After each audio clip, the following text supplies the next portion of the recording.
नमस्कार दोस्तों। Bermuda triangle के बारे में आज हम लोग यहाँ बात करने वाले हैं। बरमुडा ट्रायंगल को मौत का सागर कहना सही है या गलत है? कहा जाता है कि यह वही इलाका है जिससे गुजरने वाले शिप्स और प्लेन को यह निगल जाता है। यह एक ऐसा जगह है जहां से सुपर पावर कहे जाने वाले देशों के जहाज और शिप्स भी अपना रास्ता बदल लेते हैं। तो कहां गए वो सारे शिप्स जो इस इलाके से कभी गुजरे?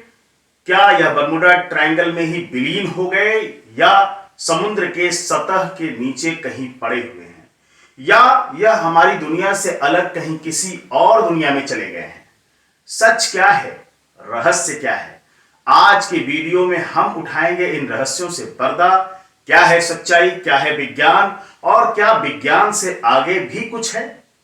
पहले जान लेते हैं कि यह बरमुडा ट्रायंगल है कहां। बरमुडा ट्रायंगल बनता कहां है? अटलांटिक महासागर में, जो अमेरिका के मियामी, प्योर्टो रिको और बरमुडा के आइलैंड को जब तीन इमेजिनरी लाइनों से जोड़ा जाता है, तब मौत का यह ट्रायंगल बनता है। और इसी ट्रायंगल के बीच का स्थान बरमुडा ट्रायंगल कहलाता है।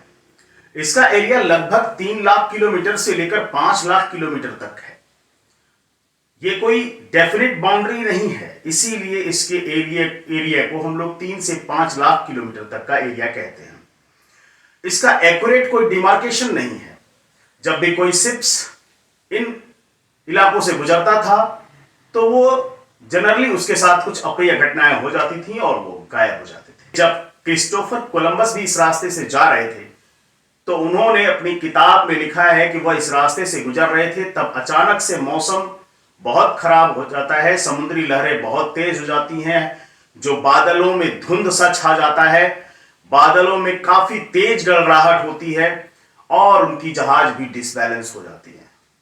उस समय रास्ता दिखाने का एकमात्र साधन केवल कंपास हुआ करता था, जो कंपास की नीडल उत्तर दक्षिण मार्क करती है, जिससे पता चलता है कि नॉर्थ डायरेक्शन किधर है और उसके अपोजिट में साउथ डायरेक्शन है। तो कंपास एकमात्र साधन था उस समय जब कोलंबस ने अपनी यात्रा की थी। और कोलंबस ने इसके बारे में लिखा है कि कंपास तक काम करना बंद कर जाता है जब हम इसके करीब से गुजरते हैं। 1964 में विंसेंट गैडीज ने भी अपनी मैगजीन में इसके बारे में बताया था। विंसेंट गैडीज ने ही एक्चुअली इस एरिया को बरमुडा ट्रायंगल के नाम दिया था।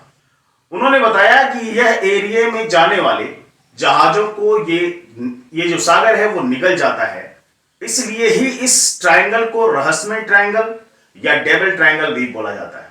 यहां से जाने के बाद जहाजों में अजीब तरह की घटनाएं होती थी।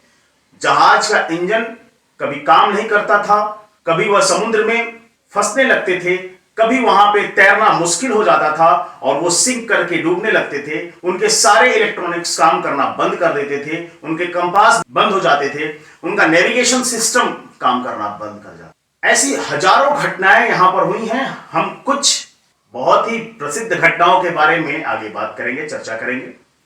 1942 में अमेरिकी नौसेना के कुछ जहाज को इस बरमुडा ट्रायंगल के ऊपर जाकर बम्बार्डमेंट जैसी कोई एक्टिविटी करनी थी और करके वापस आना था।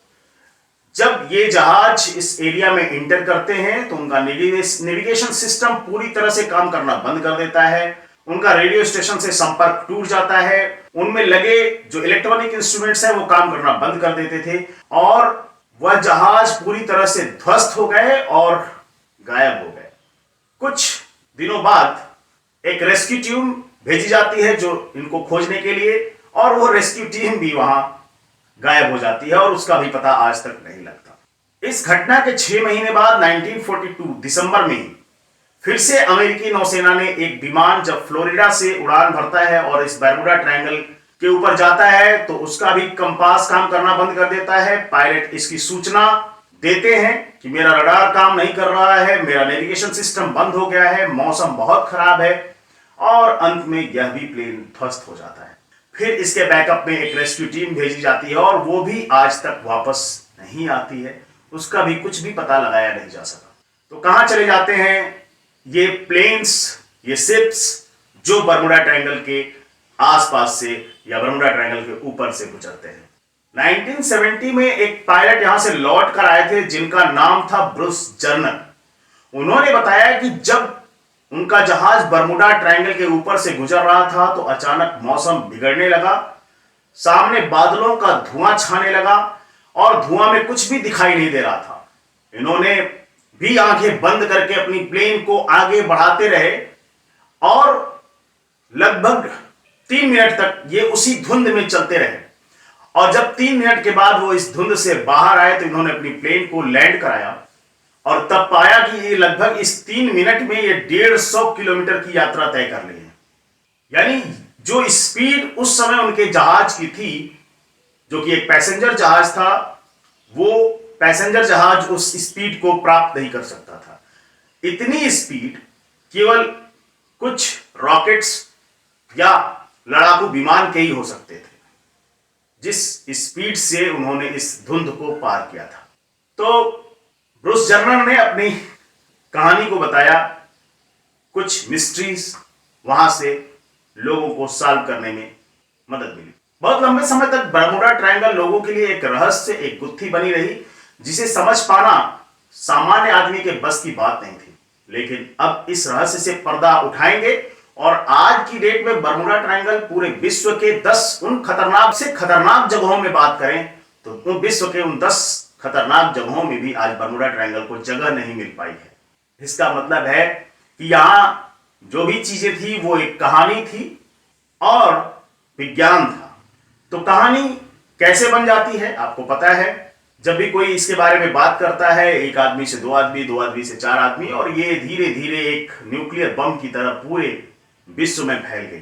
घटनाएं वहां जरूर अप्रिय हुई थी, लेकिन वो कोई ऐसी सुपर नेचुरल पावर या कोई इस तरह की चीजें नहीं थी जो इस प्राकृतिक आपदाओं से या प्राकृतिक इंसिडेंट से, घटनाओं से अलग थी। बर्मुडा ट्रायंगल में जो जहाजों का मलबा है वो आज भी समुद्र की सतह में मौजूद है।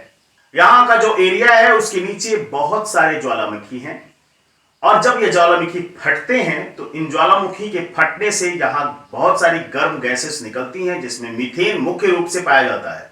मीथेन जब ये पानी के साथ मिलता है तो पानी के घनत्व को इतना कम कर देता है कि वहां पर तैरना बहुत ही मुश्किल हो जाता है और हमारे जहाज जो कि पानी के घनत्व के अकॉर्डिंगली बनाए गए होते हैं वो इस लो डेंसिटी मीडियम में डूबने लगते हैं, सिंक करने लगते हैं। तो ये एक मुख्य कारण है शिप्स के डूबने का। यहां पर अगर कोई तैरने की भी कोशिश करेगा तो वो तैर नहीं पाएगा, क्योंकि यहां पानी की डेंसिटी बहुत ही ज्यादा कम हो जाती है और बहुत ज्यादा कम हो जाने के कारण लोग सिंक कर जाते हैं। दूसरा महत्वपूर्ण कारण यह है कि बर्मुडा ट्रायंगल की जो एरिया है उसमें बहुत सारे पर्वत हैं और उन पर्वत से जब हवाएं टकराती हैं तो हवाओं के टकराने से एक चक्रवात सा उत्पन्न होता है, जो चक्रवात इसके जल को भी, इस सागर के जल को भी ऊपर लेकर चला जाता है। ये एक लहर में बदल जाता है और जब भी कोई इनके बीच में फंस जाता है, चाहे वो एरोप्लेन हो चाहे वो शिप्स हो, तो दुर्घटनाग्रस्त हो जाता है और उनके साथ अप्रिय घटना हो जाती है। तीसरा महत्वपूर्ण कारण है समुद्र के अंदर की पहाड़ियां जो समुद्र के बाहर नहीं निकल पाती हैं, जिन्हें जनरली हम लोग रिज कहते हैं, जिनसे जहाजों का तल टकरा जाता है और जहाज के तल के टकराने के कारण जहाज पलट जाते हैं। हमारे मॉडर्न टेक्नोलॉजी में आज हमारे पास शिप्स के पास रडार और सोनार जैसी टेक्नोलॉजी है जो नीचे इस तरह के ऑब्जेक्ट्स को जान जाती हैं, लेकिन पहले हमारे पास इस तरह के सिस्टम नहीं थे, जिसकी वजह से हमारे जहाज इनसे टकरा जाते थे, इन रिजेस से टकरा जाते थे उनका तल, और दुर्घटनाग्रस्त हो जाते थे और सिंक कर जाते थे। हवाई जहाजों की दुर्घटना का सबसे बड़ा कारण है hexagonal cloud. Hexagonal cloud it means कि 6 एजेस वाला क्लाउड, जैसा कि हमारा हेक्सागन होता है। सबसे पहले ये हेक्सागन सैटर्न ग्रह के ऊपर देखा गया था। इनके क्लाउड का एरिया लगभग 50 किलोमीटर स्क्वायर का होता है, जो लगभग एक छोटे मोटे शहर के बराबर है। और इन बादलों के बीच हवाओं का स्पीड लगभग 250 किलोमीटर होता है, 250 किलोमीटर पर आवर होता है। और जब भी कोई जहाज इनके बीच में फंसेगा तो वो या तो टूट जाएगा। टूटेगा कब? जब इन हवाओं के दिशा के विपरीत, मतलब हवा जिस दिशा में बह रही हो उसके विपरीत अगर कोई जहाज फंसता है तो वो टूट जाएगा। और जब हवाओं के साथ फंसता है तो उसकी स्पीड इतनी ज्यादा तेज हो जाती है जो कि एक नॉर्मल पैसेंजर प्लेन की स्पीड से बहुत ज्यादा गुना बड़ा हो जाता है। तो इस हाई स्पीड के कारण भी वो अप्रिय घटना उनके साथ घटित होती है और वो दुर्घटनाग्रस्त हो जाते हैं। तो आपको मैंने पीछे बताया कि किस तरह से केवल एक जहाज के पायलट उस धुंध से, उस हाई स्पीड से वहां से बाहर निकले थे और केवल 3 मिनट में ही उन्होंने 150 किलोमीटर का सफर तय किया था। तो यही वजह है कि जब भी कोई जहाज वहां से गुजरता है तो उनकी स्पीड बहुत ज्यादा बढ़ जाती है और इसमें कोई दैवीय घटना या कोई रहस्य की बात नहीं है। ये साइंस है, ये लॉजिक है, यह विज्ञान है जिसे समझना बहुत ही ज्यादा जरूरी है। अब इस पर इतनी मूवीज, इतने फिल्म्स बन चुके हैं, इतने करोड़ों डॉलर खर्च हो चुका है और लोग इन मूवीज को देखने जाते हैं, हॉलीवुड मूवीज बनाते हैं और उस रहस्य को और ज्यादा बढ़ा चढ़ाकर बताते हैं और धीरे धीरे ये कहानी पूरे विश्व में फैल जाती है। तो ये था बरमूडा ट्रायंगल का सच, जिसपे से आज हमने पर्दा उठाया कि इसके पीछे साइंस और लॉजिक है, कोई दैवीय घटनाएं नहीं है। और आज की डेट में बरमूडा ट्रायंगल से यातायात संभव है जब हमारे पास एक अच्छी टेक्नोलॉजी, एक अच्छा नेविगेशन सिस्टम, रडार और सोनार जैसी चीजें हैं। धन्यवाद।